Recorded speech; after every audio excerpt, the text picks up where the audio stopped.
आइए दोस्तों, हम आज आपको ब्रह्मांड की उत्पत्ति के सिद्धांत के विषय में बताएंगे कि हम लोग जैसे मनुष्य हैं, जो जीव जंतु हैं, अपने आप को बड़ा समझते हैं, लेकिन इस ब्रह्मांड में हम लोगों का क्या अस्तित्व है।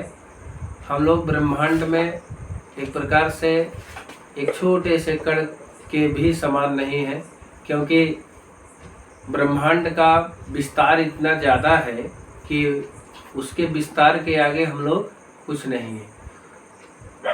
तो देखिए, हम लोग देखते हैं कि ब्रह्मांड की परिभाषा क्या है। अगर इसका डेफिनेशन दिया जाए तो क्या होगा कि पृथ्वी, ग्रहों, उपग्रहों, सौरमंडल और तारों, आकाश गंगाओं के सम्मिलित पुंज को ब्रह्मांड कहा जाता है। ये ब्रह्मांड की डेफिनेशन है। फिर उसके बाद ब्रह्मांड के अध्ययन को क्या कहा जाता है। तो ब्रह्मांड के अध्ययन को यहाँ पर आप देख रहे हैं, लिखा है, ब्रह्मांड के अध्ययन को कॉस्मोलॉजी कहा जाता है। ब्रह्मांड के अध्ययन को कॉस्मोलॉजी कहा जाता है। अब ब्रह्मांड के विषय में जो खगोल शास्त्री हैं उनका क्या मत है, इसको हम लोग आगे देख रहे हैं। तो खगोल विदों का मत, जैसे एक खगोल शास्त्री थे जिनका नाम था क्लाइडियस टालमी। क्लाइडियस जो टालमी हैं वो मिस्र के अर्थात यूनान के रहने वाले थे। सबसे पहले ब्रह्मांड की उत्पत्ति के विषय में उन्होंने अपना मत दिया। ये घटना 104 ईस्वी की है। उन्होंने क्या बताया था, टालमी ने एक सिद्धांत प्रस्तुत किया जिसे भूकेंद्रीय सिद्धांत कहा जाता है। टालमी ने एक सिद्धांत प्रस्तुत किया जिसे भूकेंद्रीय सिद्धांत कहा जाता है। इस भूकेंद्रीय सिद्धांत में टालमी ने क्या बताया कि जो पृथ्वी है पूरे ब्रह्मांड है, पूरे ब्रह्मांड में पृथ्वी जो है उसके केंद्र में है। अर्थात ये कि ब्रह्मांड का जो केंद्र बिंदु है उसे पृथ्वी को माना गया। एक इसके अनुसार, टालमी के अनुसार।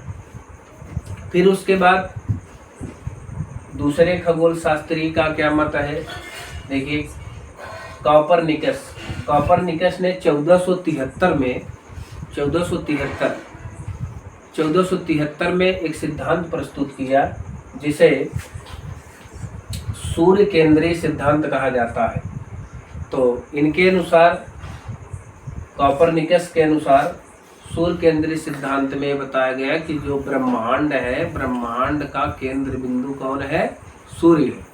लेकिन टालमी ने क्या बताया था कि ब्रह्मांड का जो केंद्र बिंदु है वो पृथ्वी है। ये दोनों के डिफिनीशन में अंतर है। फिर 1610 में गैलीलियो ने दूरबीन का आविष्कार किया। दूरबीन का आविष्कार करने के बाद उन्होंने भी ब्रह्मांड की उत्पत्ति के विषय में अध्ययन किया। फिर यही गैलीलियो ने ब्रह्मांड का अध्ययन किया। फिर 16वीं शताब्दी में ग्रहीय कक्षाओं के नियम की खोज भी की। और उसके बाद यहाँ देखिए एक नोट पॉइंट है कि नवीन खगोल शास्त्र का जनक कहा जाता है कॉपरनिकस को। कॉपरनिकस को क्या कहा जाता है, नवीन खगोल शास्त्र का जनक कहा जाता है। अब इसके बाद हम लोग देखेंगे, फिर अगला है कि 20वीं शताब्दी में मंदाकिनी स्पाइरल अर्थात दुग्ध मेखला की स्पष्ट तस्वीर जो है जारी की गई।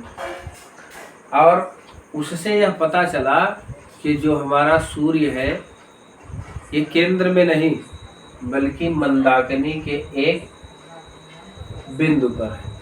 मतलब मंदाकिनी के बिल्कुल किनारे पर पाया गया। जब इसकी दुग्ध मेखला की जब स्पष्ट तस्वीर 20वीं शताब्दी में जारी हुई तो उसमें ये पता चला कि जो मंदाकिनी है, मंदाकिनी के एक छोर पर यह सूर्य को पाया गया। तो जैसे कि टालमी ने क्या बताया था, टालमी ने बताया था कि जो पृथ्वी है वो ब्रह्मांड के केंद्र में है।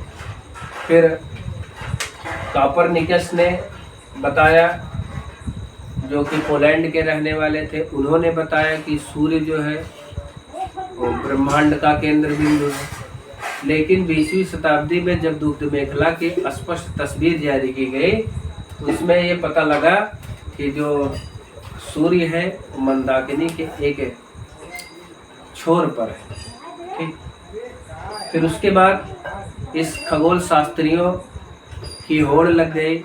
फिर एक से बढ़कर एक खगोल शास्त्री आए और उन्होंने अध्ययन किया और अध्ययन में अपना कुछ ना कुछ सहयोग दिया, जैसे कि आज हम लोग पढ़ रहे हैं। तो देखिए सूर्य का व्यास, यहाँ पर है सूर्य का व्यास।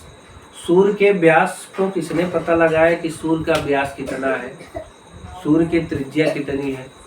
अगर व्यास पता हो गया तो उसका आधा जो होता है वो त्रिज्या होता है। एडविन हब्बल, ये 1925 की घटना है। एडविन हब्बल नामक वैज्ञानिक ने बताया कि जो ब्रह्मांड का व्यास है, सॉरी यहाँ पर सूर्य है, गलत है, ब्रह्मांड का व्यास जो है 250 करोड़ वर्ष है। ब्रह्मांड का व्यास इन्होंने क्या बताया, पता लगा बाद में कि 250 करोड़ प्रकाश वर्ष है। ये किसने बताया, एडविन हब्बल ने। कब बताया, 1925 में बताया।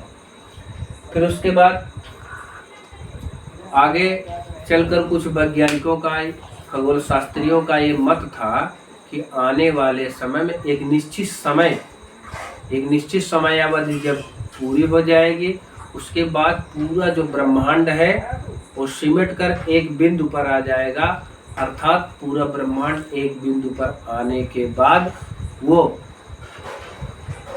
ब्लैक होल में समा जाएगा और इस तरीके से ब्रह्मांड जो है समाप्त हो जाएगा।